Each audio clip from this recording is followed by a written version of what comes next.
I've been on Jason Whitlock's show a few times. His team, they did the same thing as like the Breakfast Club. They're not going to have me on no more, right? And out of respect for everybody, I try not to come too disrespectful or rude to anyone, right? And I'm not going to do that to Whitlock right now. I am going to, however, be honest, though.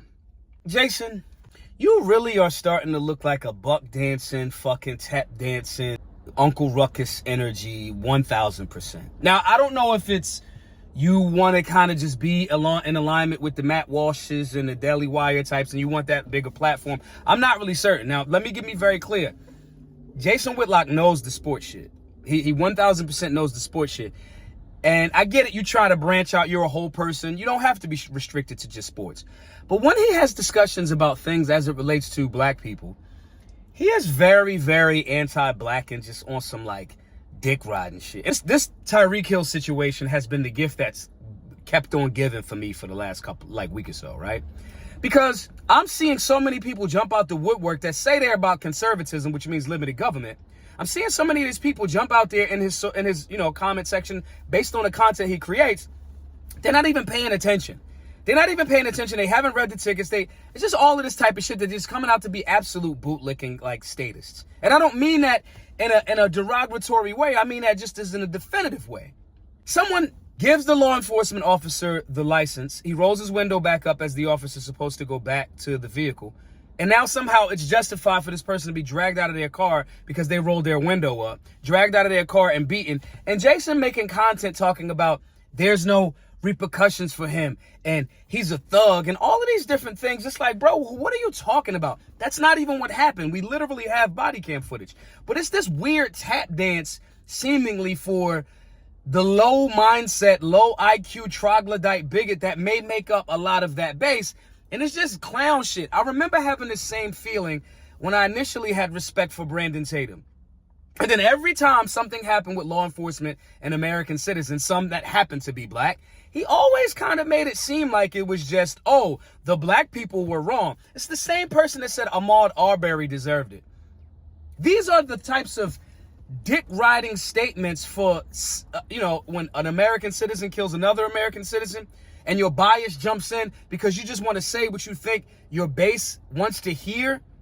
That does not advance the fucking cause for American ideals, principles, limited government, conservatism. So, I had to check Brandon Tatum.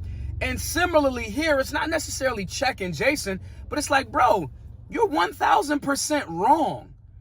And it's not the same disdain, because I really think Brandon Tatum's a fucking moron. I don't think that Jason Whitlock's a moron at all. So I gotta ask Jason, do you really believe this shit? Do you really believe that black people, even entertainers and athletes, just aren't held to any type of standard? Because if that's the case, then why do the incarceration rates far outweigh everything else? These communities are over-policed, over-controlled, all of this other type of shit. Okay, we're targeting this community. We are, this ain't even deep science. Everybody knows that the war on drugs was started to literally lock up black people. We know that. So that means you gotta have a higher standard to not get arrested, right? And then a lot of people are possession charges, discharges, for freedom-based things that the founding fathers did. So do you really believe this stupid shit, or you just saying it? And if so, why? I know why Kevin Hart makes the same movie all the time. And I love Kevin Hart. I want Kevin Hart to stay right in the pocket. Make us laugh, boom, do a little bit of action, stay right there, $80 million deals or whatever his numbers is, right? I don't see the bag being heavy enough for you to do this. Is it about acceptance? Because it's not factual. It's just simply not factual. And if it's this, our communities need more discipline, I agree with that concept. But we get that discipline by creating systems and rites of passages and advocating for political involvement and doing the actual work in these communities like we do with Black Guns Matter and the Solutionary Center and all of these classes around the country. You do that by doing the work and instilling that, not by jumping on a false narrative because you have a bias towards athletes, entertainers, or even black people or white people. I see it the same on the other side. I see black people just criticizing Caitlin Clark because y'all are leading with the bias of your fucking black race. Caitlin Clark seems to be a solid young lady that can play the fuck out of some basketball. And this divide and conquer narrative, which had people saying shit like, oh yeah, because she's right. That girl don't look like she got a racist bone in her body. But ironically, people like when you make these statements like this, Jason, you look like the leftists, but just on the right, again, on some Uncle Ruckus shit. What entertainers or athletes fucked you over that bad? Or even better, even if there is a concentrated media push to make the negativity be at the forefront, you cannot find anything positive that happens in the community. You sound like the right's version of Roland Martin. And I don't know if it's not going to the gym. I don't know if it's diet. I don't know if it's whatever the fuck it is. But brother, it's coming off fucking weird. You don't make conservatives look good when you do this.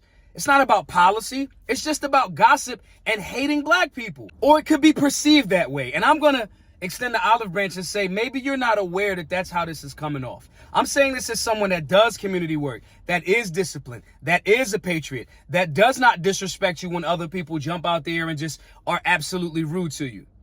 I'm saying this as somebody that when I was critical of Matt Walsh, you gave me that platform to say it. But now it's starting to look like you emulating that same shit. And I would just like to know, is that your intent? Or are you doing it just for the clicks and the likes? Or do you really believe some of this shit? Do you really believe because someone lawfully hands a license to a officer, rolls the window back up when there's no rule to say you have to keep the window rolled down while the officer's supposed to be at the back of the vehicle? Do you really think that that warrants somebody getting snatched and handled? An American.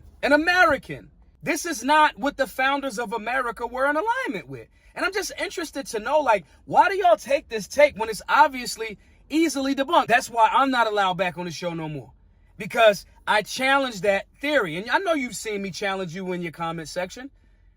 You used to engage. You used to follow me. Now you don't. That's very interesting. What is this tap dance energy for? And I'm not calling you a tap dancer directly just now. I'm just telling you it's coming off very tap dancer-ish. And I would like to know why. What is the benefit? Is it the heavy bag? Because I don't see the bag being heavy enough. I don't see your contract being 20, 30, 80 Kevin Hart $1 million. What is the reason? Is it self-hate? Or is it genuinely just ignorance and you don't have an understanding of American history and why the government said things like limited government? Because it seems to be a mixture. You want to back the blue unnecessarily and with no system of checks and balances. No conversation about the young man that just found hung in North Carolina a few days ago. No conversation about those issues. No conversation about Tony Temper. No conversation about that. But all of the smoke, it seems to go into one direction. And are you aware of that? Are you doing it from a moral standpoint that you think that's what's going to empower black people to get better? Maybe. I disagree with that approach, but maybe. I just would like to know what it is, bro. And I'm saying this as someone that has supported you, someone that has respected you, and still maintain relationship somewhat with you when other people that I have good, solid relationships with, like literally were very disrespectful to you. And now I'm starting to go like, maybe that's what they were seeing that I just need to speak on a little bit. But I don't know. Maybe I'm tripping. Maybe, Maj, you were undercover leftist or whatever people going to say in the comment section. Share what your perspective is. Then after that, go over to solutionaryuniversity.org, sign up for some civics classes. I truly believe that a lot of the times the reason why people have these unnecessary takes or goofy takes is because of the fact that they don't know what went into the creation of the founding documents of America. The why and the how are just as important as the what. Solutionaryuniversity.org. My name is Maj Toure, the founder of Solutionary University. Hope to see you all in the class. Be safe. Be solutionary.